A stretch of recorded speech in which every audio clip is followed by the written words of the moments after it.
Je suis Jacques Piette, un des deux commissaires de l'exposition Le Château de Versailles dans la bande dessinée. Et pour cette première table ronde qui a comme thématique Pourquoi Versailles, l'occasion de se questionner sur ce qui amène des auteurs, des dessinateurs, des scénaristes, mais aussi des éditeurs à s'intéresser au Château de Versailles dans la bande dessinée. Je suis ravi d'accueillir donc Éric Liberge, dessinateur de la série, entre autres de la série Versailles, que vous pourrez retrouver dans l'exposition. Arnaud Delalande, scénariste de Viravolta, Le Chevalier d'Éon, dont vous pourrez retrouver également des planches dans l'exposition. Maïté Laba, qui est la scénariste du Château de mon père, avec le dessinateur Alexis Vitrebert, actuellement au foyer de l'Auditorium, et donc le Louis-Antoine Dujardin, éditeur chez Delcourt. Donc merci à tous les quatre d'avoir répondu présent à cette invitation. Navré pour l'horaire un petit peu perturbé, nous allons donc faire une version accélérée de cette rencontre et nous terminerons vers midi et quart. Je vais tout de suite donner la parole aux différents participants en vous posant cette première question de manière très générique, façon de faire un premier tour de table, si j'ose dire. Qu'est-ce qui vous a poussé à vous intéresser au château de Versailles? Je vais commencer peut-être avec vous, Éric Liberge. Je crois que c'est déjà graphiquement quelque chose d'incroyable à dessiner. Après, il faut l'histoire qui aille bien avec. Bon, dans le cas de Glénat, il y a 8 ans déjà, hein, puisque les 2 tomes étaient sortis en 2012-2013, sur un scénario de Didier Convar et Éric Adam. Ils avaient choisi, non pas de rester historique, mais de contourner un peu l'image traditionnelle du château en allant vers la science-fiction. Donc moi, ça m'a forcément tout de suite intéressé, quoi. Voilà. Oui, Versailles. Moi, j'y suis rentré comme souvent par le biais du personnage, en fait. Et au départ, Viravolta est un personnage de roman. J'ai écrit 5 romans qui étaient 5 romans chez Grasset qui racontent l'histoire de ce personnage qui est un agent secret du secret du roi. Et donc, au départ, il commence à Venise. On est à Venise en 1756. Et puis, on va remonter avec lui le cours du temps. Il va arriver en France à partir des années 1763. Et puis en 1775-76, au moment où Louis XV va laisser la place à Louis XVI et Marie-Antoinette, il va participer à la guerre d'indépendance avec Lafayette, partir de Versailles, revenir à Versailles, et on va le suivre comme ça jusqu'à la Révolution. Donc c'est une histoire romanesque que j'ai avec Versailles au départ, et j'y suis arrivé par les biais du roman. Mais évidemment, la volonté de mettre ça en image était farouche, parce que je fais beaucoup de bandes dessinées par ailleurs, et j'ai eu la chance de rencontrer Éric Lambert, qui n'a pas pu être là malheureusement, qui est le dessinateur de Viravolta, et qui a su, ce qui est extrêmement satisfaisant et assez formidable pour un romancier, mettre en image, alors c'était pas une adaptation directement des livres, c'est des histoires originales, mais mettre en image finalement cet univers, l'univers qui m'avait passionné étant celui du secret du roi, puisque c'est la naissance des services secrets français, quoi. Je raconte en fait à travers toute cette époque de mise en place du cabinet noir par Louis XV, avec Jean-Pierre Tercier et puis De Breuil, et qui va donc comme ça constituer une espèce de réseau souterrain d'une trentaine d'agents de gouvernement qui sont spécialisés dans le sabotage, l'interception de renseignements, la diplomatie occulte. Et donc on assiste à la naissance de la diplomatie secrète française à cette époque-là. Il y aura Viravolta, qui est un personnage fictif, inventé pour l'occasion, mais il y a aussi notre fameux chevalier d'Éon, qui pour le coup, lui, est bien réel et qui sera un agent du secret du roi, de même que Casanova à un moment donné, que notre cher Beaumarchais aussi, qui va beaucoup militer pour l'indépendance américaine et armer une partie des navires qui vont partir de France pour soutenir l'effort de Washington. Donc voilà, Versailles m'a fasciné à la fois pour le côté qu'on connaît, historique, grandiose, qu'on aura ce soir avec les grandes eaux, mais aussi pour tout ce qu'il cachait à cette époque de pouvoir politique, d'intrigue évidemment, et d'enjeux internationaux en termes d'espionnage aussi, parce qu'on a du John le Carré à cette époque-là, c'est assez amusant. Bonjour. Moi, ce qui m'a intéressé, c'est une époque, un personnage et une époque. Et c'est surtout cette époque où Versailles n'intéresse plus personne. Paradoxalement, moi, c'est ça qui m'a intéressé. À la fin du 19e, quand plus personne ne vient à Versailles et que Versailles n'est pas tout à fait ce qu'il a été à l'époque de Louis XIV ou de Marie-Antoinette et n'est pas non plus ce qu'il est aujourd'hui. C'est cette transition où il va être en marche pour devenir le Versailles qu'on connaît aujourd'hui. Donc c'est ce moment assez intime où Versailles est un peu désert, tel qu'on l'imagine pas. Bonjour, et pour ma part, alors je vais essayer de parler au nom de plusieurs de mes collègues éditrices, éditeurs et auteurs et autrices, parce qu'il y a beaucoup de séries qui mettent en scène Versailles, à chaque fois pour des raisons variées, mais je pense qu'il y a quand même ce côté qui revient souvent, que c'est un décor qui va faire résonner aussi l'histoire d'un personnage. C'est un décor qui est suffisamment incroyable, extraordinaire, pour justement donner une dimension peut-être supplémentaire à une histoire, que ce soit de l'aventure, là, comme là on voit une page de La Rose écarlate, ou des séries plus réalistes ou plus documentaires. Alors effectivement, il y a ensuite une diversité d'approches, une diversité de stratégies. Dans les approches, on trouve par exemple Maïté avec le personnage réel de Pierre de Nolhac, conservateur au château. Arnaud de Lalande, vous le disiez, le chevalier d'Éon, là aussi un personnage réel mais devenu un peu mythique par ailleurs. Et puis des personnages fictifs comme Viravolta, La Rose écarlate, Éric Liberge. Là on était avec votre diptyque dans la science-fiction, donc en faisant appel à des personnages historiques mais revisités. Qu'est-ce qui fait que vous êtes intéressés les uns comme les autres, et qu'est-ce qui fait que d'un point de vue éditorial, on va chercher à se concentrer soit sur un personnage existant, soit sur un personnage fictif, et finalement quelle différence vous voyez entre les deux? Ce qu'on peut dire, c'est que je pense quand on cherche des sujets en termes de romans ou de scénarios, c'est assez intéressant de partir vers des choses qu'on croit connaître sans connaître. Par exemple, j'ai fait une série sur les Cathares aussi, tout le monde sait, et puis personne ne connaît en vérité. Et donc, c'est un peu la même idée. Le chevalier d'Éon, il a l'avantage d'avoir existé, mais en même temps, il draine comme Cagliostro. D'ailleurs, on n'en a pas parlé, mais on a fait aussi une série, un diptyque sur Cagliostro. Ils ont l'avantage d'avoir existé, ces deux-là, mais aussi de drainer tout un univers de fantasmes qui laisse prise aussi à une réinterprétation, parce que ce sont des personnages en couleur. Alors, chevalier d'Éon, c'est un agent secret travesti à la cour de Russie. Il y a évidemment, tout est attesté de ces relations avec Versailles, de sa tentative de faire un traité d'alliance avec la France, secret, etc.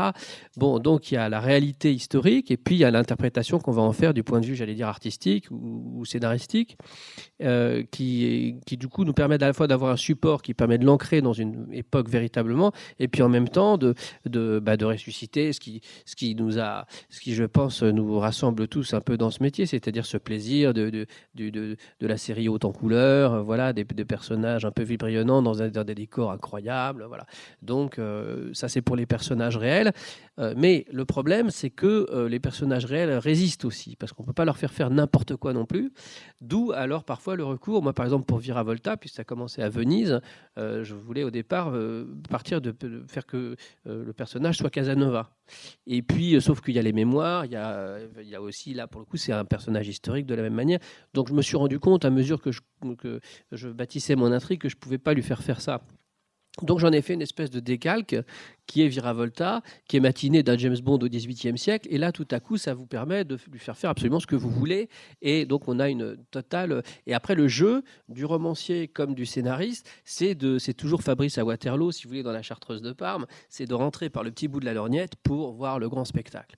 Donc, avec Viravolta, c'est toujours le bon personnage au mauvais endroit, quoi. Donc, il est à la salle du jeu de paume au moment du serment du jeu de paume, il est à la Bastille au moment où on prend la Bastille, il n'a pas de bol, il est toujours aux endroits évidemment, où il est toujours né d'octobre ici, quasiment à défendre Marie-Antoinette devant sa porte. Il est là dans tous les mauvais coups. Il est avec Lafayette et Washington aux États-Unis.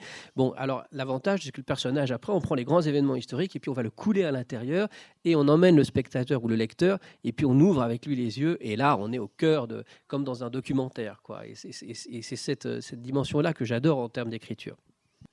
En fait, la question, oui, entre fiction ou documentaire, moi je travaille aussi sur pas mal de bandes dessinées d'enquête ou de documentaires. Par exemple, là, il y en a une sur les algues vertes en Bretagne, la pollution aux algues vertes. Mais à chaque fois, en fait, la question qu'on se pose, ensemble, éditeurs et autrices, auteurs, en fait, c'est comment faire une bonne histoire, qu'elle soit réelle ou qu'elle soit imaginaire. Et en fait, en faisant des livres, en fait, on met en scène une histoire. Donc soit on peut avoir un parti pris qui est très historique et même didactique, où là on va essayer de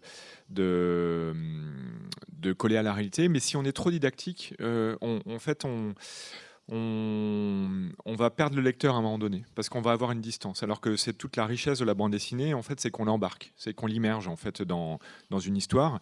Et on peut jouer avec l'émotion, on peut jouer avec des sensations, des couleurs. Et la bande dessinée, c'est un métier où c'est un métier de tricheur, de merveilleux tricheur. C'est-à-dire qu'en fait, c'est le bon détail. Au bon endroit, la bonne image, le bon décor, nous permet de raconter des choses qui, par ailleurs, où on va justement s'arranger avec la réalité, faire des raccourcis, agréger 2 personnages pour n'en faire qu'un, etc. Mais tout en étant vraisemblable. Il faut que le lecteur croie et que le contrat tacite avec le lecteur ou la lectrice, il soit clair comme ça dans la façon dont on le passe. Je rebondis parce que moi, cette histoire de vraisemblable, c'est vraiment le mot qui nous a guidés avec Alexis tout au long de notre travail. Je suis d'accord avec vous, c'est déjà une bonne histoire, une histoire qui nous intéresse, qu'on a envie de mettre en scène. Moi, je suis tombée sur les mémoires de Pierre de Nolac un peu par hasard. Alors, pas complètement parce que je travaillais à Versailles par ailleurs, donc j'avais ce quotidien ici. Mais quand j'ai lu ses mémoires, je me suis dit, ça ferait une bonne histoire. Certes, il n'est pas connu comme d'autres. Certes, Versailles, à ce moment-là, n'intéresse plus personne. Mais il y a une bonne histoire. Et alors, c'est marrant parce que les gens, au début, m'ont dit, quand je me suis lancée dans cette aventure, m'ont dit, mais tu veux pas ajouter une enquête, tu veux pas ajouter un vol de tableau, tu veux pas...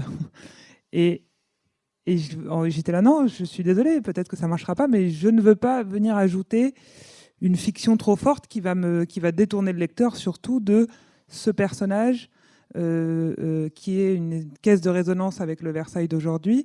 Et du coup, on a trouvé aussi le médium de la famille. Mais là aussi, sa famille a vraiment grandi à Versailles et c'est même un peu délité à Versailles, mais on est rentré par le biais de la famille. Le château de mon père, on sait que c'est un clin d'œil évident à Pagnol. Et c'est comme ça qu'on a trouvé cette mise en scène aussi et cette approche.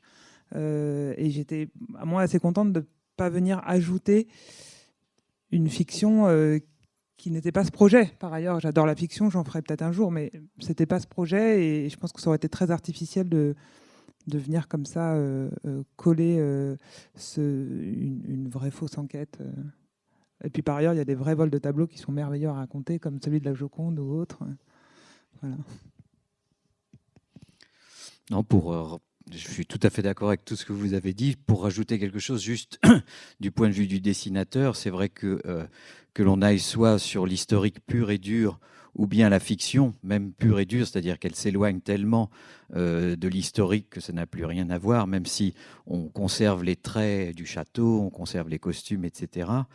Ce qui s'est un peu passé dans le premier tome de Versailles d'ailleurs, la base de la documentation, toutes les sources restent les mêmes.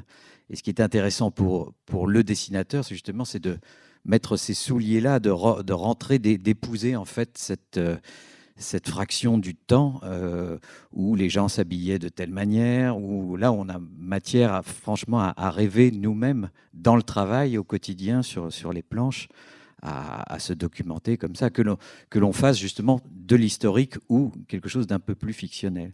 Mais de toute manière, et même lorsqu'il s'agit d'historique, il y a une dimension intéressante à donner qui est de raconter, comme Louis-Antoine le disait, une histoire dans l'histoire. Et c'est là justement on ne perd pas le lecteur en restant trop didactique. On prend, comment dire, un personnage fictif ou pas, mais qui épouse, qui suit son siècle.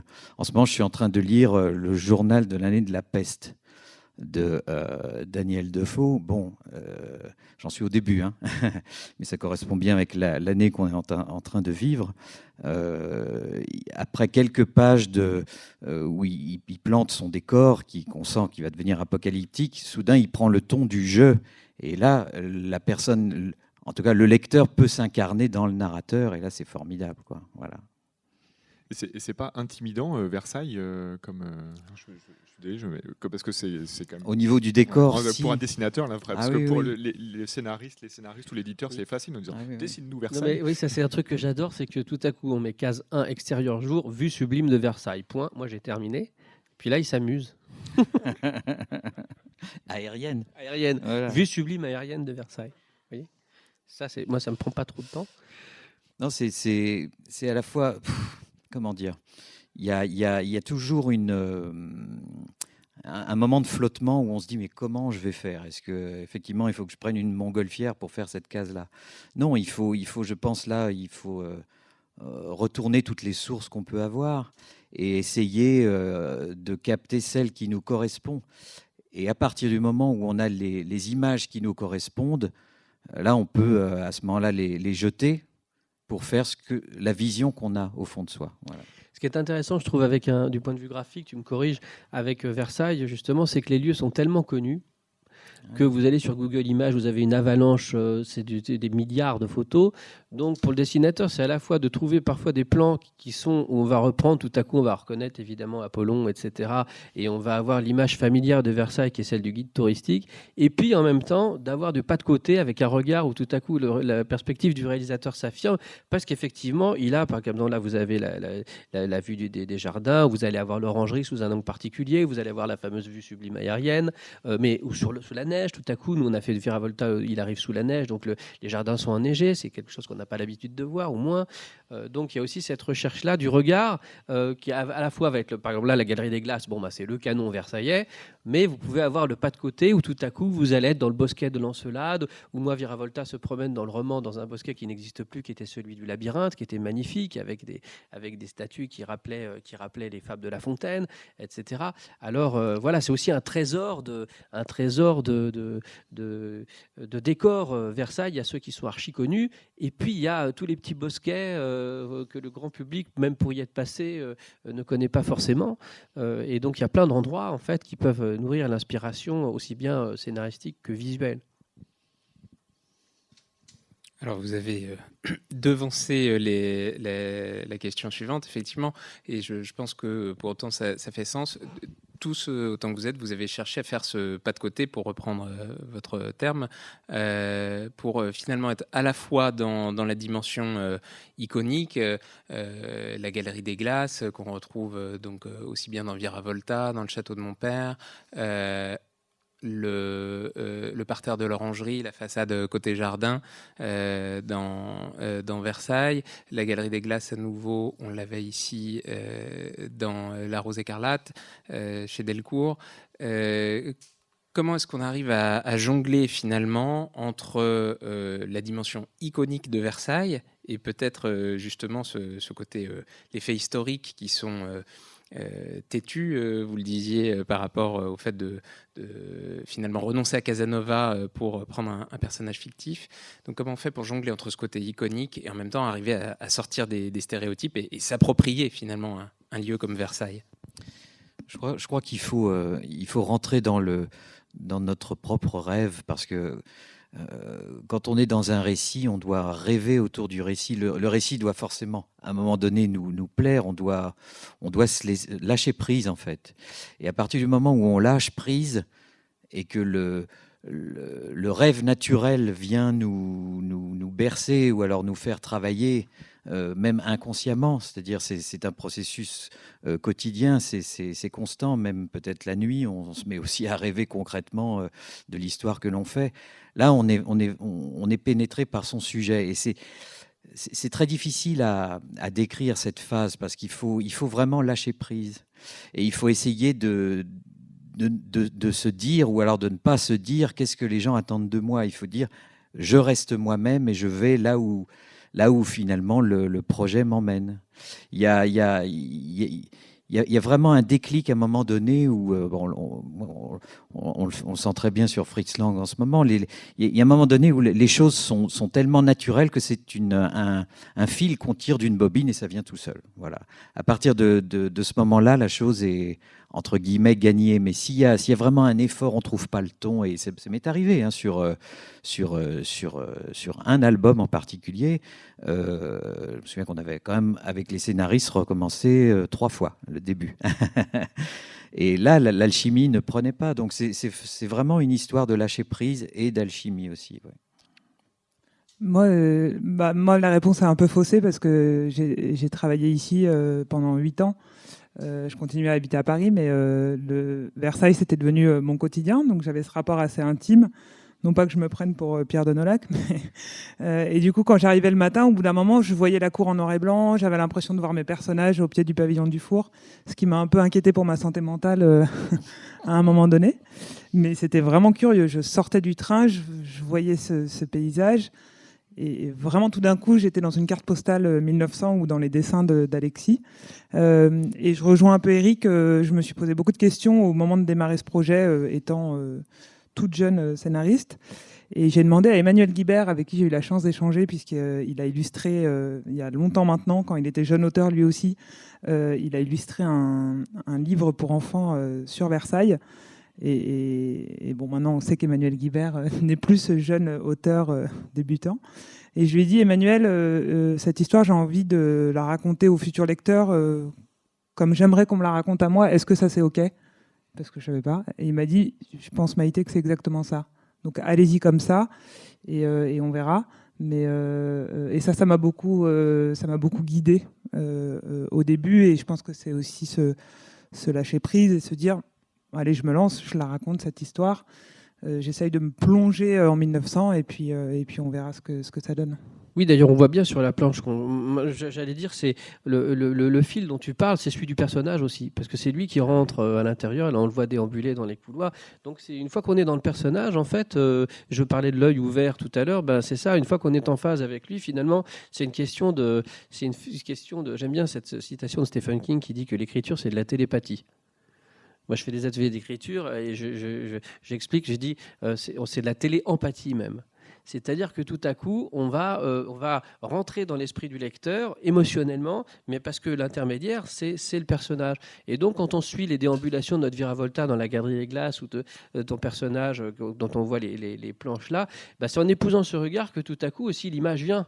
Parce qu'on va être là où il arrive à la cour de marbre. Alors voilà, on va découvrir.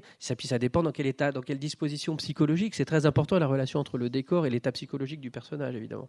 Donc s'il arrive en étant un aristocrate, c'est pas la même chose que s'il arrive en étant le valet. Voilà. Et donc en épousant le regard du personnage aussi, ça va orienter la façon de le représenter.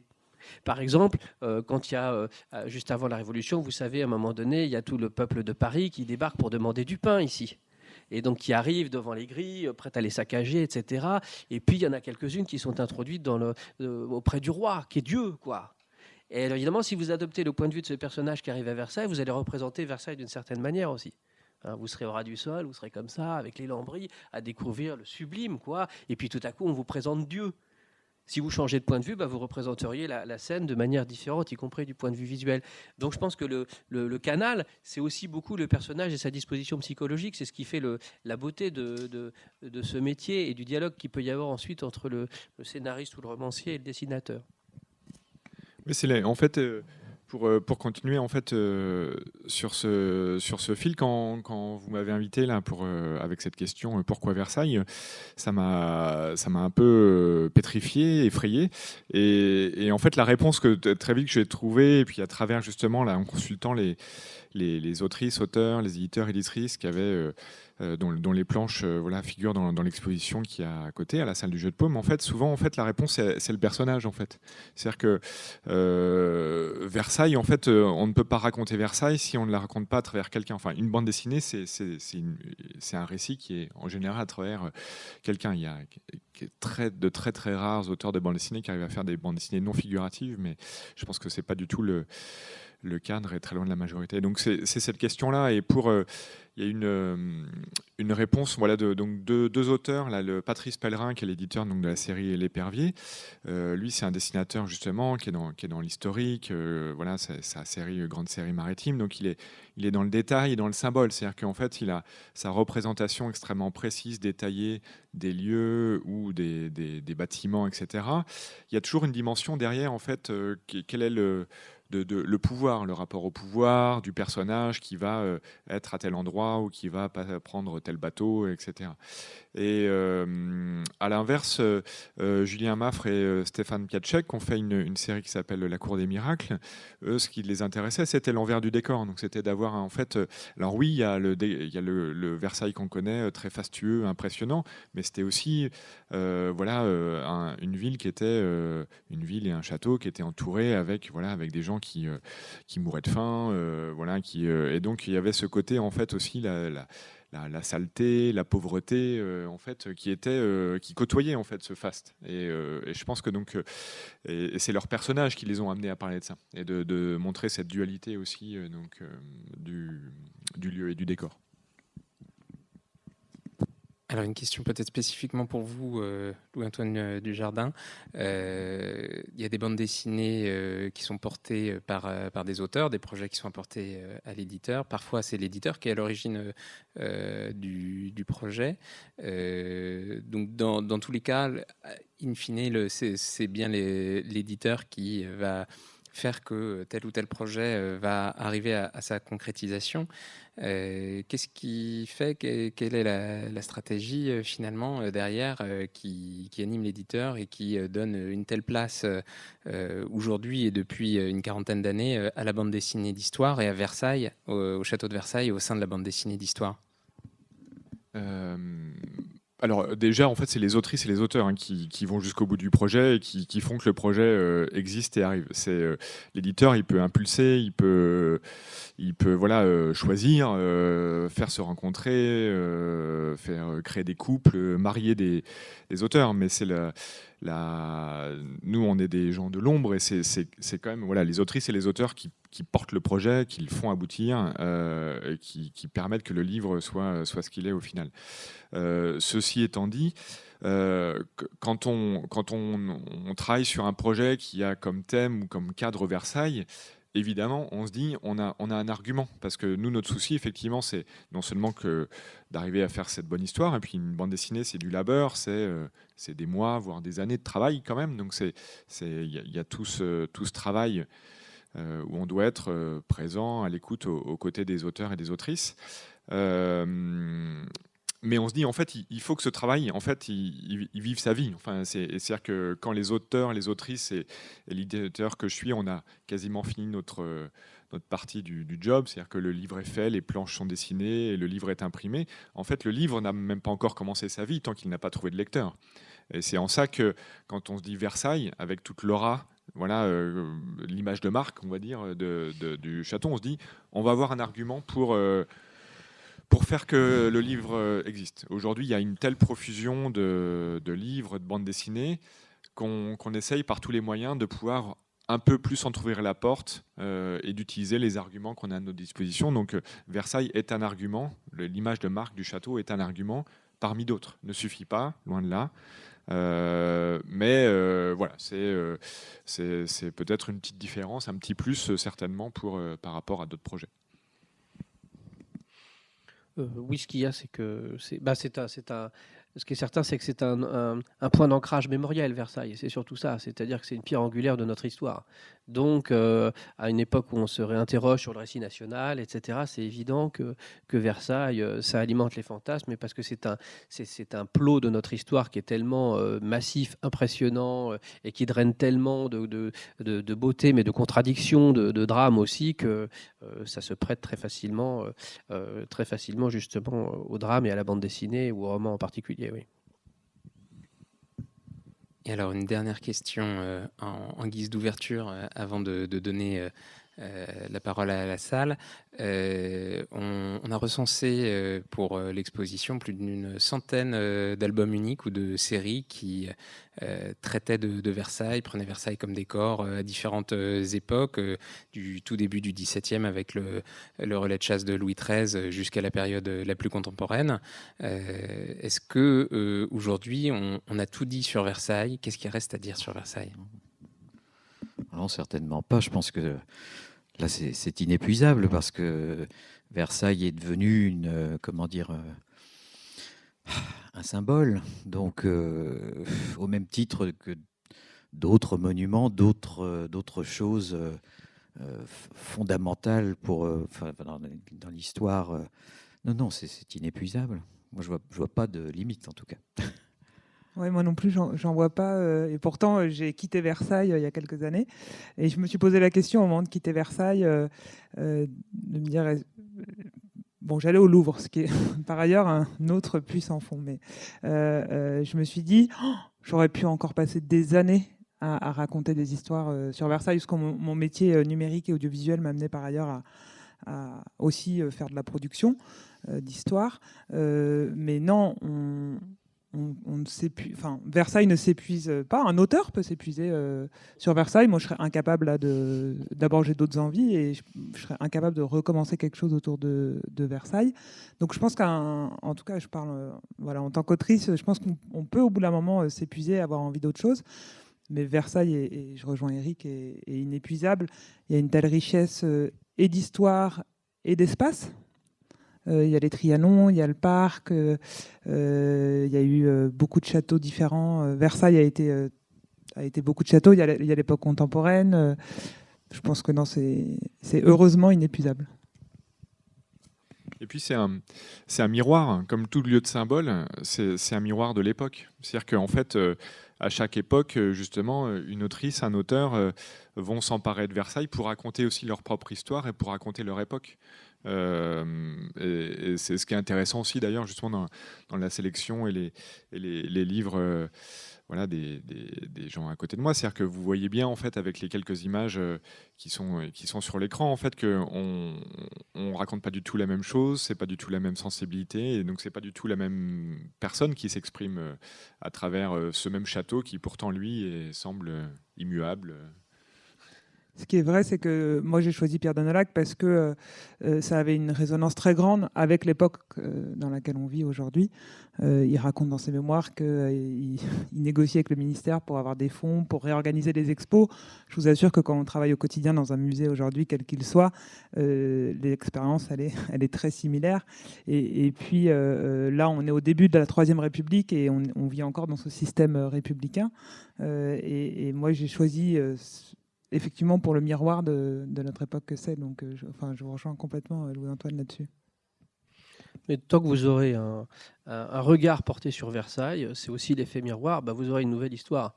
C'est-à-dire que vous pouvez raconter l'histoire par le nôtre, Versailles par Vatel, Versailles par la petite dont je vous parlais qui tout à coup se trouve en face du roi, ou Versailles par Alain Baraton. Voilà. Tant qu'il y aura un regard, un point de vue, vous pouvez raconter Versailles, en effet, miroir de son temps, à n'importe quelle époque. Voilà, même si un jour Versailles devait disparaître parce que le Covid on est victime d'une attaque nucléaire, on aurait encore des choses à dire sur Versailles.